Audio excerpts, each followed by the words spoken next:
আসসালামু আলাইকুম, আনিশা কিচেনে সকলকে স্বাগতম। আজকে আপনাদের তৈরি করে দেখাবো খুবই কম খরচের মধ্যে মিট বক্স। এটা বানানো কিন্তু খুব সহজ।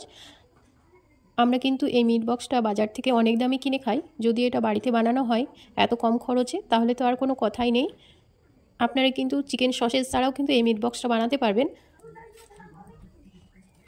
আর দেখুন এটা কতটা লোভনীয় হয়েছে, বাচ্চা থেকে বড় সবাই কিন্তু খুবই পছন্দ করবে। এখানে আমি 3টে মাঝারি সাইজের আলু নিয়েছি।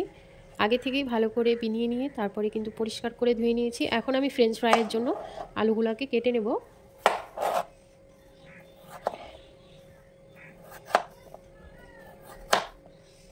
এইগুলো এমনভাবে কাটতে হবে যাতে খুব বেশি মোটাও না আবার খুব বেশি পাতলাও না।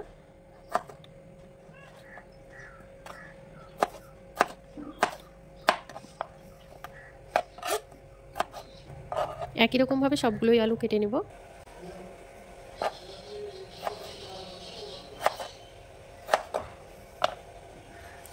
সবগুলোই আলু কেটে নেওয়া হয়ে গিয়েছে।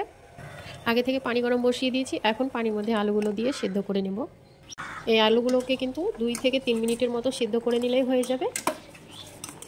এটা আমি 2-3 মিনিটই সেদ্ধ করে নিয়েছি। এখন আমি এটাকে ঢেলে নিয়ে পানিটা ঝরিয়ে নেব। এখন আমি মেয়োনেজটা তৈরি করে নেব। এখানে আমি নিয়েছি সেদ্ধ ডিম একটা নিয়েছি আর একটা ডিমের অর্ধেক নিয়েছি। এই সেদ্ধ ডিমের মেয়োনেজটা কিন্তু খেতে খুবই ভালো হয়। এই মেয়োনেজটা বানালে কিন্তু সবাই খুব পছন্দ করবে। যারা মেয়োনিজ খায় না তারাও কিন্তু এই মেয়োনিজটা খুব পছন্দ করবে।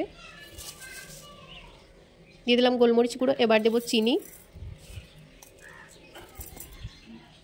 স্বাদ মতো লবণ। এবার দেবো গুঁড়ো দুধ।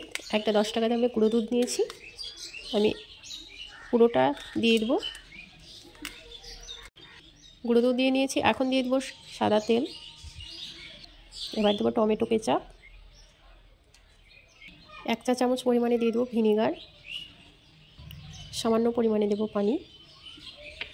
ঢাকনা বন্ধ করে এটাকে ব্লেন্ড করে নেব। মেয়োনিজটা ভালো করে ব্লেন্ড করে নেওয়া হয়ে গেছে। দেখতে পাচ্ছেন কত সুন্দর হয়েছে। এইভাবে যদি আপনারা একবার সেদ্ধ ডিমের মেয়োনিজ বানিয়ে খান তাহলে কিন্তু বাজার থেকে আর কিনে খেতেই চাইবেন না, এতটাই টেস্টি হয়। আমার কেনা থেকে কিন্তু ঘরে তৈরি করা এই সেদ্ধ ডিম দিয়ে মেয়োনিজটা খুবই ভালো লাগে আর বানানোও কিন্তু খুবই সহজ। এখন আমি চিকেনটা ম্যারিনেশন করে নেব। তো এইরকম ছোটো ছোটো কিউব করে আমি কিন্তু চিকেনটাকে কেটে নিয়েছি। দিয়ে দেবো গোলমরিচের গুঁড়ো, লঙ্কা গুঁড়ো, স্বাদ মতো লবণ, আদা রসুন বাটা, soya sauce, tomato ketchup. Tomato ketchup দিলে খুব সুন্দর টেস্টি হয়। একটু লেবুর রস। এবার ভালো করে মিশিয়ে নেব।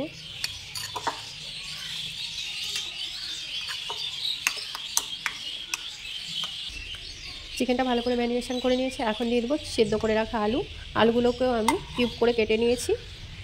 এর সঙ্গে ভালো করে মিশিয়ে নিলে কিন্তু আলুর মধ্যেও মশলাগুলো ভালো মতো মিশে যাবে আর খেতে ভালো লাগবে।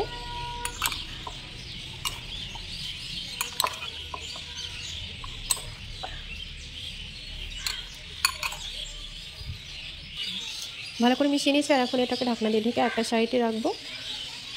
একটা বোলের মধ্যে নিয়েছি ময়দার মধ্যে দিয়ে দেবো একটু লবণ। একটু ভালো করে মিশিয়ে নেব। ম্যারিনেশন করে রাখা চিকেন আর আলুটা ময়দার মধ্যে দিয়ে ভালো করে কোট করে নেব।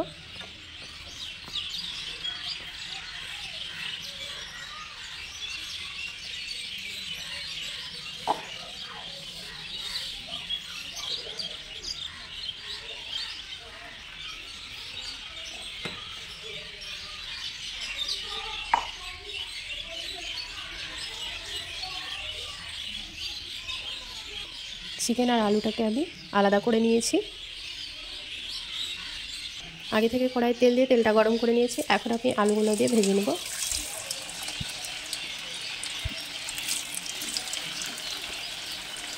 একবার ভাজলে কিন্তু ফ্রেঞ্চ ফ্রাইটা মুচমুচে হয় না, তো ডবল ফ্রাই করতে হবে।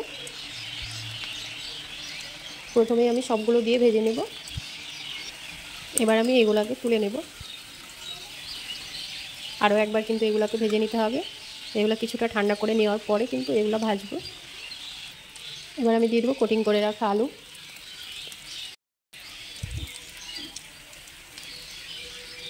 আলুগুলোকে নাড়াচাড়া করে মুচমুচে করে কিন্তু ভেজে নেব।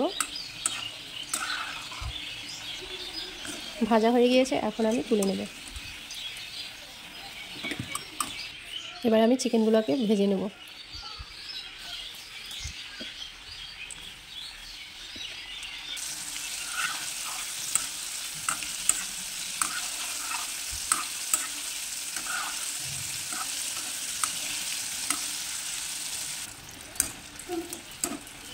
এবার তুলে নেব। এবার আমি ফ্রেঞ্চ ফ্রাইগুলো আবারও ভেজে নেব।